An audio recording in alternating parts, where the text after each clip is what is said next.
बेटा आज हम करते हैं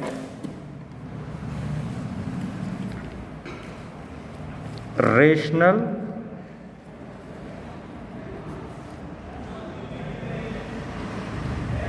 एंड इरेशनल। ये आपने 11th में सॉरी 9th में पढ़ा था आपने इसके बारे में। A number which can express in the form of p upon q where q not equal to 0 is rational, otherwise irrational। अब हम लोग क्या करेंगे, नंबर्स को इरेशनल प्रूव करना है। हमें क्या प्रूव करना है? नंबर को इरेशनल। अब समस्या ये है कि मैथ्स ने आज तक कोई तरीका नहीं बनाया है जिससे हम किसी नंबर को इरेशनल प्रूव कर सकें। आराम से सुनो, मैं कह रहा हूँ अब हमें नंबर को इरेशनल प्रूव करना होगा और मैथ्स ने कोई तरीका नहीं बनाया है जिससे हम नंबर्स को इरेशनल प्रूव कर सकें। तो फिर हम क्या करें? सर जब भी हमें किसी नंबर को इरेशनल प्रूव करना होगा तो हम उसकी रेशनलिटी चेक करेंगे। अगर वो रेशनल हुआ तो फिर रेशनल है, और अगर वो रेशनल नहीं हुआ तो फिर वो इरेशनल हो जाएगा, क्योंकि नंबर आइदर रेशनल होता है और इरेशनल होता है। दोबारा सुनो मैं क्या कह रहा हूँ, जब हम नंबर को इरेशनल प्रूव करने जाएंगे तो मैथ्स ने कोई तरीका नहीं बनाया नंबर को इरेशनल प्रूव करने का, और हमें नंबर्स को इरेशनल प्रूव करना होगा। तो नंबर को इरेशनल प्रूव करने के लिए हम उनकी रेशनलिटी चेक करेंगे। अगर नंबर रेशनल निकला तो फिर रेशनल है, और अगर रेशनल नहीं निकला तो फिर वो इरेशनल है। यानी कि वो फॉलो करे रेशनलिटी को तो रेशनल है, और अगर रेशनलिटी को फॉलो नहीं करता है तो फिर वो रेशनल नहीं है। अब इसमें सबसे पहले बात करते हैं under root of prime. Under root of prime, under root of prime में सबसे ज़्यादा पूछा जाता है ये वाला, कुछ भी दे सकता है, √2, √3, √5, √7, √11, √13, इनमें से किसी एक को देकर आपसे पूछ लेगा कि प्रूव करें ये इरेशनल है। तो अब हम ये प्रूव कैसे करते हैं ज़रा आपके सामने पेश किया जाता है। आपसे कहा गया है प्रूव दैट, क्वेश्चन स्टार्ट करते हैं, इसी में सब कुछ समझ आ जाएगा। √2 is an irrational number. Solution, इसने कह दिया कि इसे इरेशनल प्रूव करो, और इरेशनल प्रूव करने का हमारे पास कोई तरीका नहीं होता है। तो हम क्या करें? तो आप इसकी रेशनलिटी चेक करो। अगर ये रेशनल हुआ तो फिर ये रेशनल है, और अगर इसने रेशनलिटी फॉलो नहीं की तो ये अपने आप इरेशनल हो जाएगा।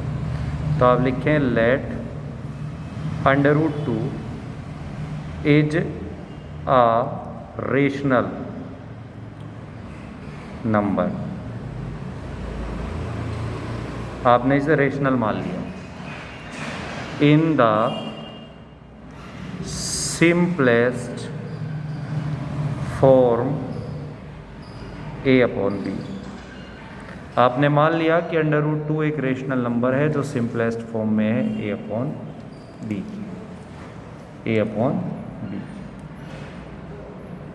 हो गया। सिंपलेस्ट फॉर्म का मतलब क्या होता है बेटा? ये आपने 9th में पढ़ा था। सिंपलेस्ट फॉर्म उसे कहते हैं जिसमें न्यूमरेटर और डिनोमिनेटर का कोई भी कॉमन फैक्टर नहीं होता है। मतलब जैसे मैं यहाँ लिख दूँ 4/12, क्या ये सिंपलेस्ट है? नहीं, सिंपलेस्ट आएगा 1/3। तो सिंपलेस्ट फॉर्म में न्यूमरेटर और डिनोमिनेटर का कोई भी कॉमन फैक्टर नहीं होता है। तो आपने कंसिडर कर लिया, मतलब लेट कर लिया कि √2 एक रेशनल नंबर है जो सिंपलेस्ट फॉर्म में है a/b। दैट इज, इसका मतलब √2 इक्वल टू हो जाएगा a/b। क्वेश्चन कन्फर्म आएगा इसमें, मतलब कोई डाउट नहीं है बोर्ड में, एक इनमें से पक्का लिखा मिलेगा आपको कि प्रूव करो ये रेशनल है। तो √2 इक्वल टू a/b आ गया। इसके बाद आप लिखिए स्क्वायरिंग बोथ साइड। ये हो जाएगा 2, इधर हो जाएगा a² upon b²। Cross multiply करके ए स्क्वायर इक्वल टू आ गया 2b²। अब इस लाइन को ज़रा फोकस करना बच्चे, देखो थोड़ा सा वापस यहाँ आते हैं रफ वर्क पे। मैं लिखूँ 10 equal to 2 into 5, 15 equal to मैं लिख सकता हूँ 3 इंटू 5। तो ये क्या इंडिकेट करता है 10 इक्वल टू 2 इंटू 5? ये इंडिकेट यही करता है ना कि 2 फैक्टर है किसका, 10 का, या 2 डिवाइड करता है किसको, 10 को। फैक्टर कह लें या डिवाइड करता है, बात एक ही है। 3 फैक्टर है 15 का, या आप कह सकते हैं 3 डिवाइड करता है 15 को। अब ज़रा यहाँ ना, ये अभी मैं लिख दूँ अगर 10 इक्वल टू 2 इंटू 5, तो आप कहेंगे 2 फैक्टर है 10 का। तो अब मैंने यहाँ हमारा आ रहा है A square equal to 2 into B square. इसका मतलब क्या, मैं जैसे यहाँ 10 का फैक्टर 2 है तो यहाँ 10 की जगह आ रहा है ए स्क्वायर, तो इसका मतलब ए स्क्वायर का फैक्टर भी तो क्या होगा, 2 होगा या नहीं होगा, होना तो चाहिए।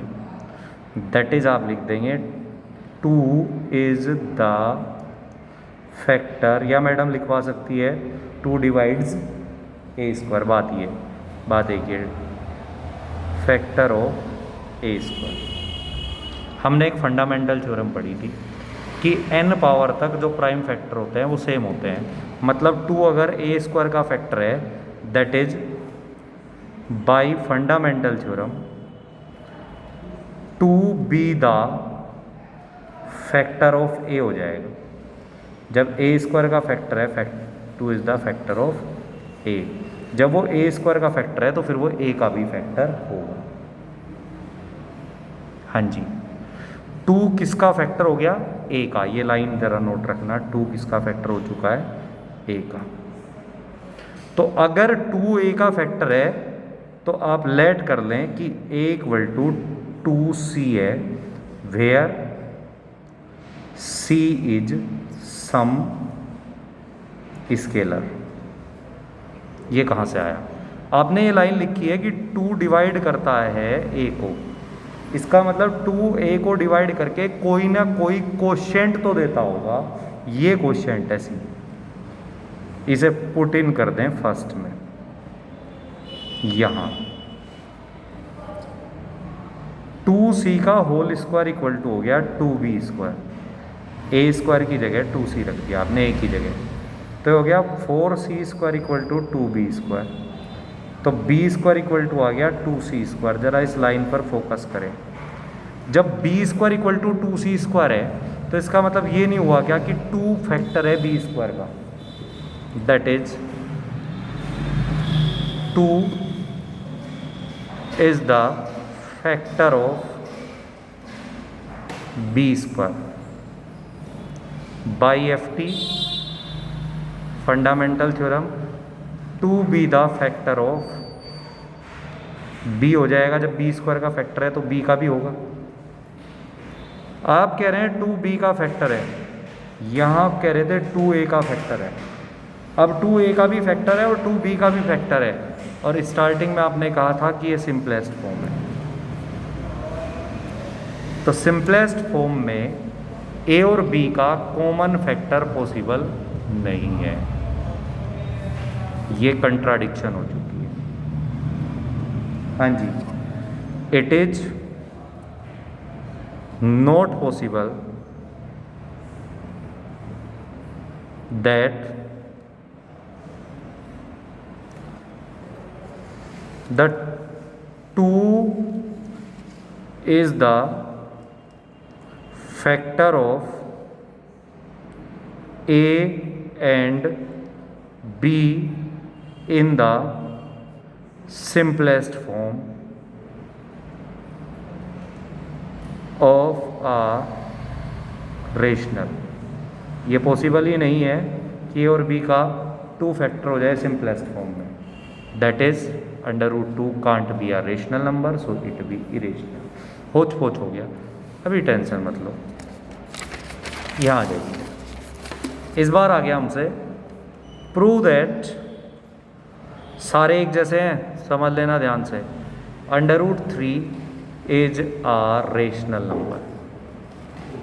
√3 कन्फर्म 4 नंबर हैं, इसमें कोई इफ बट वाली बात नहीं है, ध्यान से देखिए।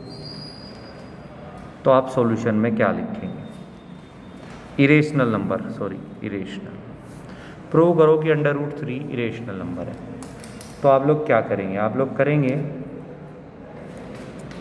आप लिखेंगे सबसे पहले, इरेशनल प्रूव करने का कोई तरीका आपके पास नहीं होता तो आप इसलिए लिखेंगे वही वाली लाइन जैसे √2 के लिए लिखी थी, डिट्टो लैंग्वेज होगी।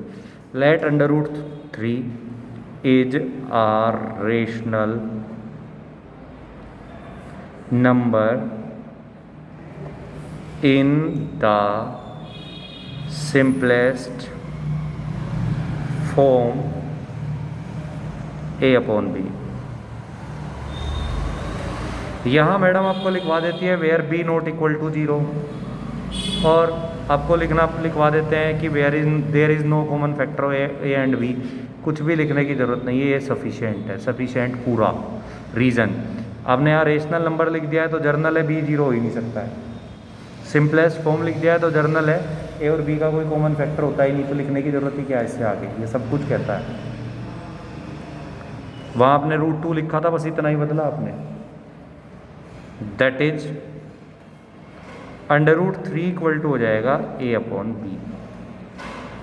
फिर आप स्क्वायरिंग कर देंगे, स्क्वायरिंग बोथ साइड। बच्चे आप दोनों साइड की स्क्वायरिंग करेंगे तो 3 इक्वल टू आ जाएगा a²/b²। क्रॉस मल्टीप्लाई करके a² इक्वल टू आ गया 3b²। ये इक्वेशन 1 कंसीडर कर लें, और ये लाइन इंडिकेट कर रही है कि a² को जब हम ब्रेक करेंगे तो 3 × b² आएगा। इसका मतलब ये है कि 3 फैक्टर है a² का। That is 3 is the factor of a² by fundamental theorem. 6 की पावर n वाले में भी बताई थी फंडामेंटल थ्योरम कि किसी भी नंबर की n पावर तक प्राइम फैक्टर यूनिक होते हैं।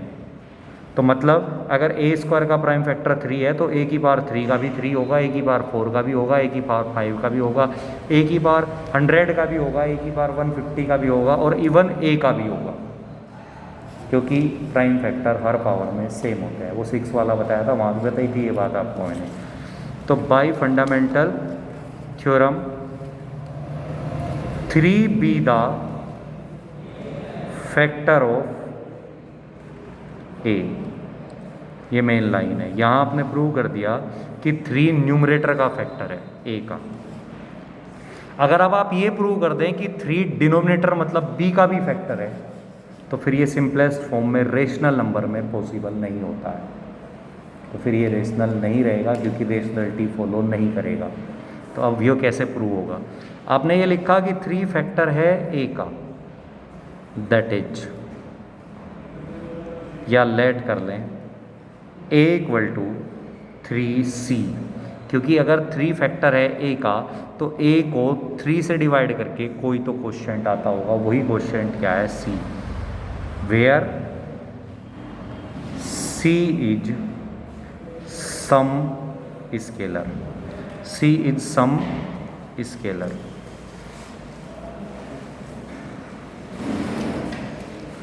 c is some scalar, ये हो गया।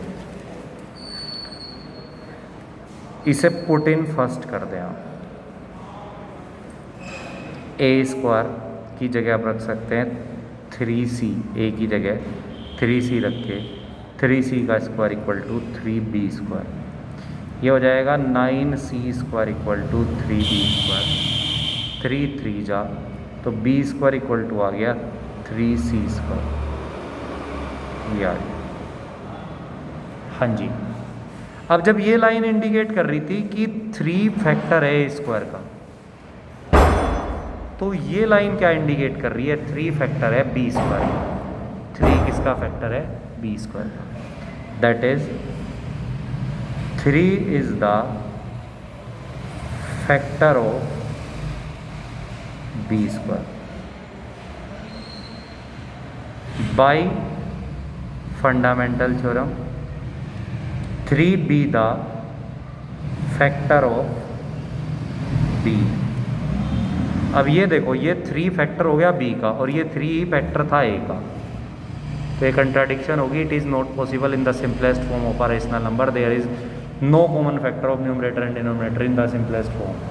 जबकि ये कॉमन फैक्टर प्रूव कर चुके हैं आप। इसका मतलब ये रेशनलिटी फॉलो नहीं करता है। वही पिछले वाली लाइन जो यहाँ लिखी थी मैंने, वो सेम लिख के आप लिख देंगे, it is not possible in a simplest form of a rational number, so it be irrational. मान लो मैं यही चेंज करता हूँ कि रूट में 5 होता,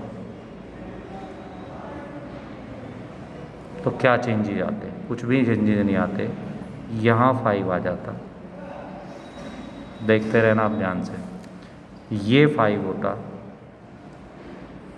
क्रॉस मल्टीप्लाई करके ये 5b² आता। बस इतने से चेंज करने हैं सब में। ये लाइन इंडिकेट करती कि 5 फैक्टर है किसका? 5 फैक्टर है a² का। फंडामेंटल थ्योरम कहती कि 5 फैक्टर है किसका? a का। a = 5c लेना होता है यहाँ, बस इतना करते। यहाँ जब a की जगह 5c रखते तो ये 5c होता, ये भी 5 होता है इधर भी। अब यहाँ 9 की जगह आता 25 और इधर आता 5, और 5 से जब हम इसे कट करते हैं तो ये 5 जा आता, तो b² = होता 5c²। तो ये लाइन इंडिकेट करती कि 5 फैक्टर है किसका?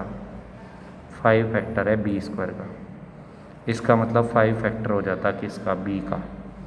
सेम है बेटा, कोई चेंजेस आपको नहीं करने हैं, सब सेम क्वेश्चन है। हाँ जी, अब देख लें। इसका जो सेकंड पार्ट होता है वो करते हैं। सेकंड पार्ट आप लोग आज रहने दो, आज अभी आप ये करके भेजो मुझे √7, √3, √11, ये तीनों लिख के मुझे सेंड करो आप। ये पूरा सॉल्यूशन आएगा 4 नंबर, इफ बट नहीं है, इसमें ध्यान रखना।